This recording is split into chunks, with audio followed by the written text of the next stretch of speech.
Konnichiwa minasang, perkenalkan kami dari kelompok 4 mata kuliah Strategi Diplomasi Budaya Jepang semester Gasal 2021-2022 yang diampu oleh Ilma Sensei yang telah membimbing kami selama hampir 1 semester. Kelompok kami beranggotakan Agnesia Arveila, Tiar Maharani, dan Yu Chen yang mengusung tema Diplomasi Kebudayaan Kawaii Culture Jepang melalui representasi karakter Gudetama. Karakter Gudetama adalah karakter dari perusahaan Sanrio yang berbentuk telur yang terkenal akan sifat malasnya. Selain malas, bentuk dan penampilan Gudetama yang menggemaskan membuatnya menjadi terkenal di kalangan pecinta barang-barang imut atau yang dalam bahasa Jepangnya disebut dengan kawaii. Gudetama dapat kita temukan di aksesoris, pakaian, kafe, bahkan sampai di aplikasi chatting lain dengan lebih dari 84 juta pengguna pada tahun 2020. Dalam video ini, kami akan menjelaskan kawaii culture yang menyebar ke seluruh dunia dan karakter Gudetama yang turut memiliki andil dalam menyebarkan kawaii culture itu sendiri. Diplomasi menurut KBBI adalah urusan atau penyelenggaraan perhubungan resmi antara satu negara dengan negara yang lain.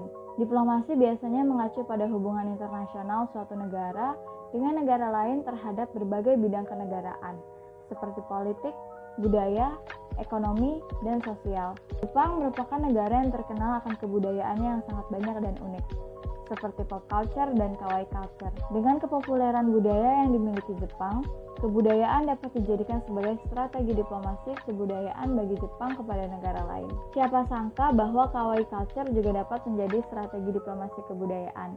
Kita dapat merasakan keberadaan image kawaii di anime, manga, cosplay, dan bahkan pada warna suara pada lagu-lagu Jepang. Hal tersebut menjadikan Jepang identik dengan image kawaii-nya atau bisa disebut sebagai kawaii culture. Kata kawaii sebenarnya sudah ada sejak zaman Heian, namun penyebutannya adalah kawayushi yang merujuk pada rasa kasihan yang dirasakan seseorang pada orang lain. Pada era Taisho tahun 1912 hingga 1926, kata kawayushi berevolusi menjadi kawaii, yang berarti malu, pemalu, rentan, menyenangkan, dan kecil. Dalam era modern ini, makna dari kawaii masih dipertahankan, tetapi sekarang mencakup juga perasaan cinta, perhatian, dan perlindungan. Di Jepang, kata kawaii lebih dari sekedar kesan imut, tetapi juga sesuatu yang tidak memiliki aura negatif. Menurut Tomoyuki Sugiyama, kawaii culture berakar dari kebudayaan keharmonisan bangsa Jepang zaman dahulu. Hal itu dapat terlihat dalam karya-karya seni Jepang seperti seni gambar dan desain tradisional kuno Jepang semenjak zaman Edo. Sebagai contoh, mengoleksi miniatur dan gantungan hiasan telah digemari orang Jepang sejak 400 tahun lalu. Kemudian ada gaya dan dandan tradisional wanita Jepang yang menyerupai boneka dengan bedak putih, bibir merah dan mungil, pipi merah merona, dengan aksesoris rambut mungil dan cantik di rambutnya. Ketika ekonomi mulai berkembang tahun 1970-an dan 1980-an, kawaii style mulai diekspresikan melalui tulisan tangan kekanak-kanakan, ucapan, pakaian, produk, toko, kafe, dan makanan. Beberapa orang percaya bahwa tren itu sebagai respon terhadap budaya kaku Jepang pasca Perang Dunia Kedua, dan bahwa gaya imut baru ini memungkinkan kaum muda saat ini untuk mengekspresikan individualitas mereka. Pada tahun 1990-an, di saat ekonomi Jepang bangkit dan meluas ke seluruh penjuru dunia, kawaii culture melalui produk dari perusahaan Sanrio yaitu Hello Kitty diperluas untuk mencakup produk yang ditujukan untuk remaja dan dewasa. Di era sekarang ini, kawaii culture seakan-akan sudah menjadi ciri khas dari negara Jepang. Kawaii culture tidak memandang usia, kalangan, maupun jenis kelamin. Kawaii culture populer di Jepang karena budaya Jepang yang menghargai kaum pemuda, di mana pria dan wanita berusaha meniru kaum muda dengan mengadopsi gaya berpakaian dan gaya hidup kawaii. Ini mungkin merupakan pelarian dari jam kerja yang panjang dan tekanan sosial yang ketat yang dihadapi banyak orang Jepang. Perusahaan Sanrio didirikan oleh Shintaro Tsuji pada bulan Agustus tahun 1960 dengan nama Yamanashi. Pada tahun 1973, perusahaan ini resmi berdiri dengan nama Sanrio. Hello Kitty ditambahkan ke jajaran karakter Sanrio pada awal tahun 1974 dan band cerdas Hello Kitty pertama kali dirilis. Terhitung hingga saat ini, perusahaan Sanrio sudah memiliki sekitar 18 karakter dan melakukan kolaborasi dengan berbagai acara maupun perusahaan lainnya. Berdasarkan website resmi perusahaan Sanrio, produk-produk yang diperjualbelikan antaranya adalah pakaian, tas, gantungan kunci, kipas, bantal, cangkir, dan sebagainya. Perusahaan Sanrio secara tidak langsung juga termasuk sebagai penyebar kebudayaan kawaii culture Jepang melalui karakter-karakter yang dibuat. Salah satunya adalah karakter Gudetama. Gudetama adalah salah satu karakter kartun yang diproduksi oleh perusahaan Jepang Sanrio. Nama Gudetama terbentuk dari dua bagian. Yang pertama ialah ideofont gude-gude yang digunakan untuk menimbulkan kesan malas dan kurang energi. Bagian kedua berasal dari kata Jepang tamago yang berarti telur. Oleh karena itu, Gudetama dapat diterjemahkan ke dalam bahasa Indonesia sebagai telur malas. Kepribadian dan penampilan Gudetama sesuai dengan namanya, karena merupakan telur yang pemalas. Berbeda dengan karakter positif dan aktif lainnya dalam budaya kawaii Jepang, protes vokal Gudetama terhadap nasibnya dalam kehidupan tampaknya membuatnya menjadi populer. Karena dianggap tidak mencerminkan orang Jepang seperti biasanya, yaitu tabah dan bekerja keras. Karakter ini secara tidak langsung dipresentasikan sebagai tanda kekecewaan generasi muda dengan pekerjaan serta gejala depresi. Tapi kemalasan dan depresi adalah alasan utama mengapa ia menjadi simbol budaya kawaii Jepang dan popularitasnya terus menyebar ke seluruh dunia. Karakter Gudetama awalnya ditujukan untuk pasar para remaja, dan dewasa. Kait dengan perasaan Gudetama tentang kesulitnya bertahan hidup di masyarakat modern, oleh karena itu Gudetama memiliki kelompok sasaran ke milenial dan juga diekspor ke China, Singapura, Inggris, dan Korea. Dalam 2 tahun sejak Gudetama diperkenalkan, Sanrio telah menjual hampir 2000 jenis produk di Jepang, mulai dari pensil hingga koper. Sementara itu, Gudetama memiliki akun Twitter sendiri dengan lebih dari 1 juta pengikut. Gudetama diciptakan oleh desainer Sanrio berusia 26 tahun, Emi, dengan nama asli Emi Nagashima. Kreasi Gudetama terinspirasi dari telur yang ia siapkan untuk makan malam setelah seharian bekerja. Baginya, kuning telur tampak manis karena sifatnya yang murung. Dia merasa kuning telur terlihat seperti anak muda zaman sekarang yang merasa lelah dengan kehidupan. Oleh karena itu, ia merancang karakter telur dan membangun kepribadiannya untuk menarik minat para generasi muda. Pada tahun 2013, Gudetama ikut serta dalam kompetisi berbasis makanan yang diadakan oleh Sanrio. Gudetama berada di urutan kedua dengan pemenang kompetisi adalah filet salmon ceria bernama Kirimi-chan. Meskipun pada awalnya Gudetama kurang populer dibandingkan Kirimi-chan, ia mendapatkan lebih banyak penggemar dan nilai pasar yang lebih tinggi daripada karakter salmon tersebut. Menurut Aya Kakeda yang merupakan seorang ahli kartun dan seorang anggota fakultas New York City School of Visual Arts, konsep kawaii menjadi lebih terfragmentasi, menghasilkan subkelompok jenis kawaii yang berbeda. Salah satunya adalah kimo kawaii, yang kadang disebut juga gro kawaii. Kimo artinya aneh. Pembawaannya aneh, tetapi sejalan dengan kelucuannya. Gudetama memiliki elemen kimo kawaii karena memiliki bokong yang aneh. Sikapnya tidak terlalu kekanak-kanakan atau bahagia. Selain itu, Gudetama menunjukkan ciri-ciri dari subset lain dari kawaii, yuru kawaii. Yuru artinya fleksibel, santai, tenang. Menurut Kakeda, kategori ini semakin populer karena kehidupan yang penuh tekanan dalam masyarakat modern. Orang-orang selalu mencari sesuatu untuk membuat mereka tenang dan santai. Selain menyebarkan diplomasi Jepang melalui kawaii culture, karakter Gudetama juga menyebarkan kebudayaan Jepang itu sendiri melalui kanal YouTube resmi Gudetama. Video-video menampilkan hari-hari besar Jepang, perayaan, kebudayaan, seperti tata cara menggunakan sumpit dan sebagainya. Gudetama merupakan karakter yang dikenal dengan kemalasannya. Gudetama bisa berbicara, tetapi hanya dalam kalimat-kalimat pendek. Bisa bergerak, tetapi hanya sekedar goyang-goyangan. Pembuatan karakter Gudetama seperti itu memiliki makna di baliknya, yaitu representasi dari slow life. Slow life mengacu pada gaya hidup yang mendorong pendekatan yang lebih lambat terhadap aspek kehidupan sehari-hari. Hal ini didefinisikan sebagai gerakan atau tindakan dengan kecepatan santai atau lambat dalam kehidupan sehari-hari. Generasi muda sekarang ini kebanyakan menerapkan gaya hidup slow life. Maka dari itu, Gudetama selain representasi dari kawaii culture Jepang, juga merupakan representasi dari hidup slow life yang sudah memasuki kehidupan generasi muda dewasa ini. Di Indonesia sendiri, eksistensi Gudetama sudah tidak usah diragukan lagi. Banyak produk dan toko yang menjual barang-barang dengan desain karakter Gudetama. Peminatnya pun masih sama, yaitu dari para remaja hingga orang-orang yang baru memasuki tahap dewasa. Kepopuleran karakter Gudetama membuat banyaknya kolaborasi karakter Gudetama dengan berbagai platform, merek, dan kafe baik di Jepang maupun di luar Jepang. Perusahaan-perusahaannya yang melakukan kolaborasi dengan Gudetama diantaranya adalah Holika Holika, yaitu merek make up yang cukup terkenal di Korea, Lalu terdapat pula merek-merek terkenal yang berkolaborasi dengan Gudetama yaitu Adidas, Reebok, dan Uniqlo. Selain itu, Gudetama juga berkolaborasi dengan platform media sosial yang terkenal dunia yaitu Line. Bentuk kolaborasinya adalah tema dan stiker Line dengan desain karakter Gudetama. Pada tanggal 24 November 2021 sampai 6 Desember 2021, kami menyebarkan survei mengenai perusahaan Sanrio dan mendapatkan total 128 responden dari rentang usia 13 sampai 25 tahun. Tujuan kami melaksanakan survei ini adalah untuk mengetahui seberapa kenal para responden mengenai perusahaan Sanrio dan karakter Gudetama yang akan kami bahas dalam tugas ini. Kami ingin mendapatkan data yang nyata bahwa perusahaan Sanrio, terutama karakter Gudetama, membawa efek yang signifikan bagi penyebaran kawaii culture. Dalam survei ini, kami menanyakan apakah responden familiar dengan karakter Gudetama.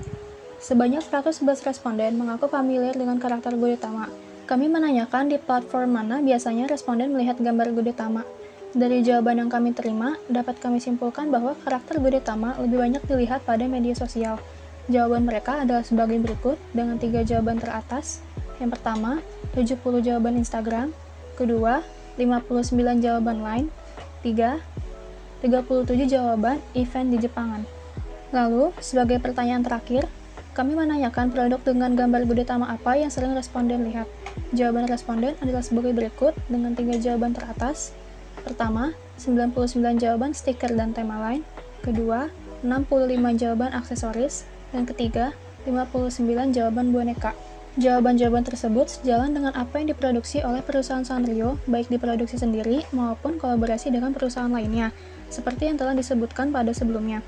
Hasil dari survei yang kami lakukan adalah bahwa 82% responden mengetahui perusahaan Sanrio dan mengenal Hello Kitty sebagai identitas perusahaan tersebut.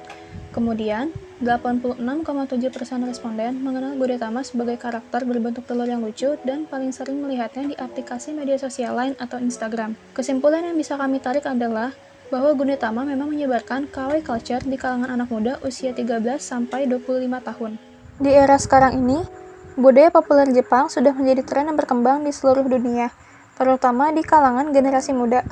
Budaya populer Jepang seringkali dikaitkan dengan anime, manga, cosplay, dan Harajuku fashion.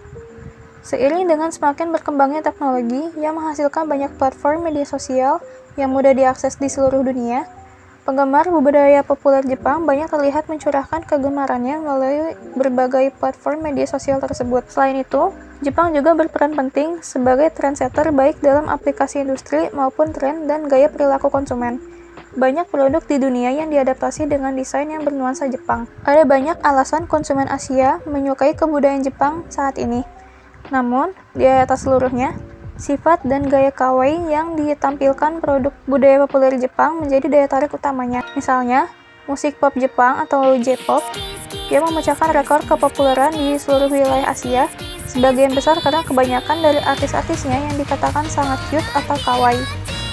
Tidak hanya itu, para pebisnis di Asia mulai menginovasi produknya dengan tema kawaii dan berhasil menarik minat banyak konsumen dan menghasilkan keuntungan yang fantastis.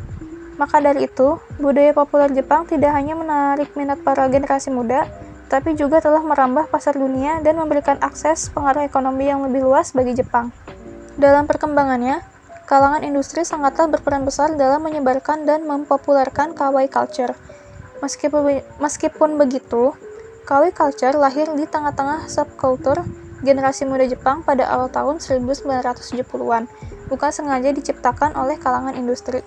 Gaya kawaii menjadi semacam obat dan peralihan dari permasalahan sosial yang ada pada awal tahun 1970-an, seperti yang sudah disinggung pada bagian penjelasan mengenai kawaii culture di bagian sebelumnya. Ditambah lagi, tumbuhnya pasar penggemar produk fancy goods Hello Kitty dari Sanrio. Kesempatan tersebut digunakan perusahaan-perusahaan Jepang untuk segera menghadirkan produk-produk yang dapat merepresentasikan tren kawaii bungka saat itu. Semuanya didesain bergaya kawaii yang terinspirasi dari gaya tulisan kawaii serta dari karakter-karakter manga saat itu. Strategi diplomasi kebudayaan Jepang melalui kawaii bungka sangatlah menguntungkan dari berbagai sisi bagi Jepang. Selain karakter Hello Kitty yang sudah mendunia dari dulu, terdapat pula karakter Gudetama yang walaupun baru muncul sejak kurang lebih 1 dekade terakhir. Gudetama merupakan salah satu karakter penting dalam penyebaran budaya kawaii ke seluruh dunia, terutama di Asia. Bentuknya yang unik dan menggambarkan anak muda zaman sekarang dengan mudah menarik minat para penggemar benda-benda lucu. Melalui keimutannya, Gudetama berhasil menyampaikan budaya-budaya Jepang di kartun-kartun yang dapat ditonton di kanal YouTube Gudetama. Selain itu, Gudetama juga bisa berubah bentuk menjadi berbagai ragam makanan tradisional Jepang dan membuat Gudetama semakin mencolok dalam penyampaian budaya tradisional Jepang. Gudetama dalam hal ini menambahkan wawasan bagi para anak muda bahwa kata kawaii tidak hanya identik dengan pernak-pernik warna-warni dengan suara menggemaskan, tetapi juga kawaii dapat disandingkan dengan karakter yang pemalas dan menikmati kehidupan yang lambat. Dengan munculnya karakter Gudetama, negara Jepang tidak hanya mendapatkan keuntungan dari sisi kebudayaan yang semakin dikenal di kalangan masyarakat dunia, tetapi juga menghasilkan keuntungan dari sisi perekonomian. Karakter Gudetama yang berjenis kimono kawaii memiliki keunikan tersendiri yang mudah diingat oleh orang-orang, terutama para generasi muda. Biasanya, kesan kawaii identik dengan sesuatu yang imut dan menggemaskan. Tetapi, karakter Gudetama dengan karakteristik kimono kawaii ini memiliki keunikan tersendiri karena kesan karakter yang lucu dan dalam waktu yang bersamaan juga terlihat aneh. Dengan keunikan dan kepopuleran serta makna-makna terkandung di balik karakter Gudetama itu sendiri, diplomasi kawaii culture Jepang melalui karakter Gudetama bisa dikatakan berhasil. Dan yang terakhir adalah kesimpulan. Diplomasi dapat dilakukan dengan berbagai cara dan media yang berbeda-beda. Kawaii culture merupakan salah satu bentuk dari soft diplomasi yang dipopulerkan oleh Jepang kepada dunia. Kawaii culture meliputi berbagai hal, mulai dari cara berpakaian, cara berbicara, tingkah laku, lifestyle, dan lainnya. Contohnya adalah karakter Gudetama dari perusahaan Sanrio yang juga termasuk ke dalam kawaii culture Jepang. Gudetama berhasil menjadi salah satu representatif penyebaran kawaii culture keluar Jepang dan mampu untuk berkolaborasi dengan produk-produk terkenal lainnya. Dampak dari penyebaran Gudetama itu sendiri dapat terlihat melalui survei yang telah kami lakukan kepada 128 responden yang mayoritas di rentang usia 17 hingga 20 tahun. Sebanyak 86,7% dari responden menjawab bahwa mengetahui atau familiar dengan karakter Gudetama. Lalu, produk Gudetama yang sering dilihat oleh responden adalah mulai dari tema dan stiker line, diikuti oleh aksesoris, boneka, tas, dan lainnya.